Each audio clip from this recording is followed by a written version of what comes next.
Hello my friends and welcome back. Thank you very much for being with me again today. Well, I apologize for being a little bit sick. I don't know what it is, but I'm using Romanian traditional therapeutic methods. I'm not going to use the traditional Chinese medicine. I'm going to use the Romanian one, and that is sex or love and alcohol.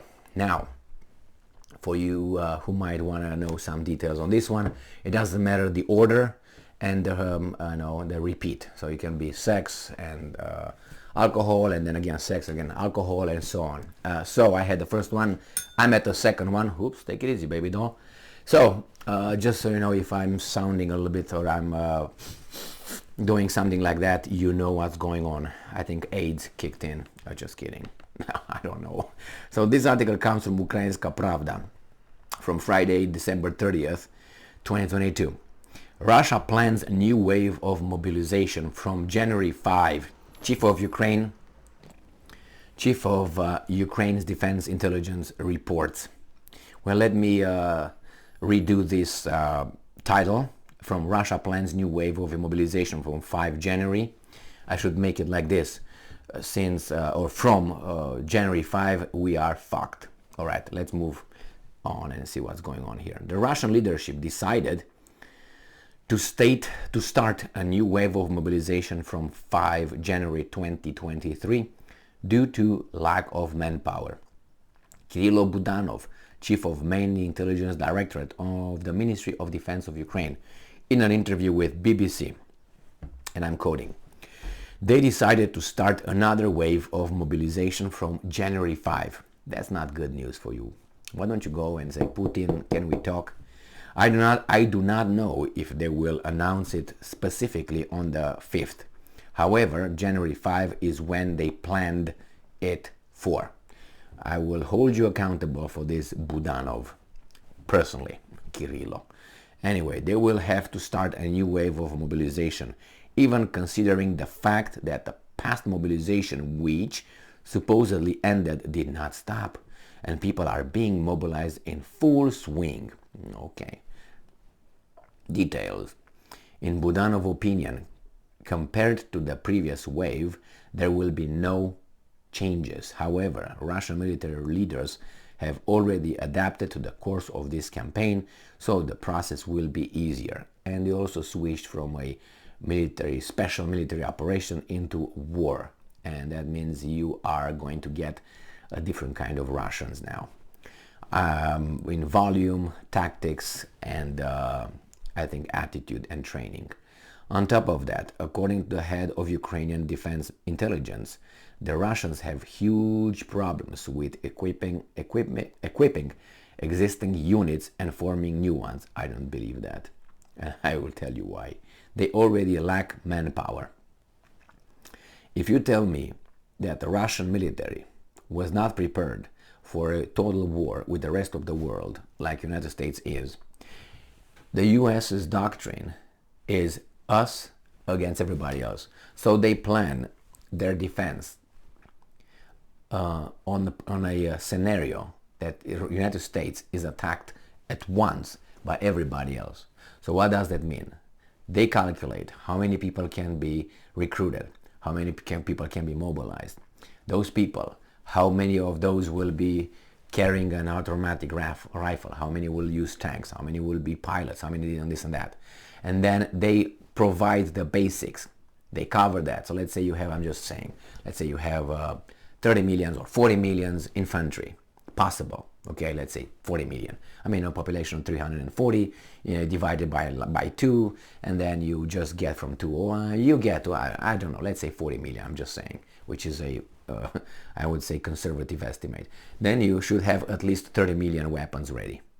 You're not going to have 10 million. You know what I mean? Because you're not going to start the war production right there if these guys attack you at once. So I don't think the Russians, with their little 200,000 or 300,000 people from the Russian military, I'm not talking about the auxiliaries, Kadyrovites and the guys from the breakaway republics and so on. No. That's a different story. So Russia has about at least 30 million if they conduct a general mobilization. So they should have at least 20 million of and let's say AK-47s stored somewhere and greased, and ammunition for, I don't know, 3 or 4 little clips over there, you know what I mean? This is basic, how should I put it, preparedness. So when these guys say, well, they ran over, they don't have, I don't think so. How many people do they have so far?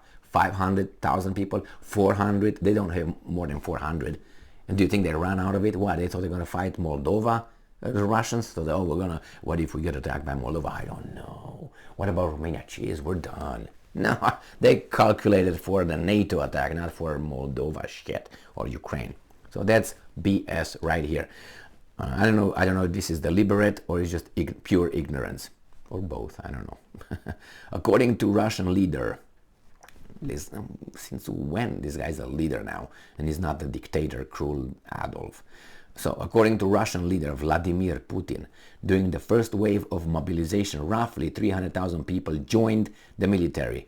I don't think it was that.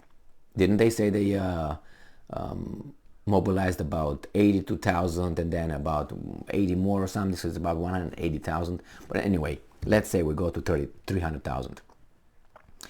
And he says that there's 300,000 people joined the military, and in Ukraine, the number of those mobilized allegedly made 150,000.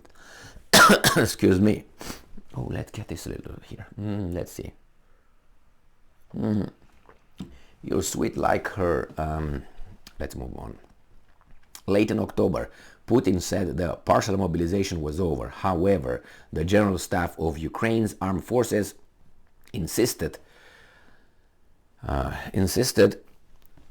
that the covered mobilization was underway in spite of official statements about its end. I don't know why you guys are so, how should I put it, not concerned. You should be concerned, but you're fighting with, the mobilization is not over, they need to mobilize more. Shut the fuck up, because if these guys mobilize more, either way, if they're inefficient over there or they're efficient over there, you're still gonna get it. So you're the receiving end. So either way, you should be concerned. Don't laugh, they need it because we killed so many. Which, why don't you tell us how many of yours died? Huh? Okay. Anyway, Ukraine's defense intelligence reported that further mobilization in Russia would look like it would have during the Second World War. Now I don't believe that one. If the Russians will never conduct a full mobilization, general mobilization for Ukraine and NATO to win a little weasel thing. I guarantee you that. I don't think they will. I was about to say employ, mobilize more than, I don't know, 600,000, 700,000 people. That should do it. Remember, the Ukrainians have no more. The Ukrainians are going to get, if they're going to get from the NATO weasels saying that, these are just volunteers, but they're not. And they say the volunteers of Ukraine will be more numerous than the Ukrainian army, which I think might be the case at this moment. So, yeah, you can call them volunteers, and there are NATO, how do you call it, contractors or whatever. Yeah, like you remember the Vietnam? They had military advisors. I remember that one. And then after the Gulf of Tonkin BS, they say, well, actually, we already have over there troops on the ground. Are you okay? Yeah, it's BS. But hey, it's a war. In war, everybody lies. And that saying, the first victim in a war is truth. So all sides, but here we're supposed to believe that the Ukrainians and their American masters and the free world is the one that tells us the truth, and the other ones are the ones who lie instead of saying we all lie. I mean, remember how was the Iraq war? Remember how it was the Serbian war, 1999, the Yugoslavia illegal bombardment. The media was like, oh my God. I mean, and it was the free world. Yeah, okay, thank you. Well, thank you very much for being with me again today. Stay strong, stay smart, look for the truth, and be just.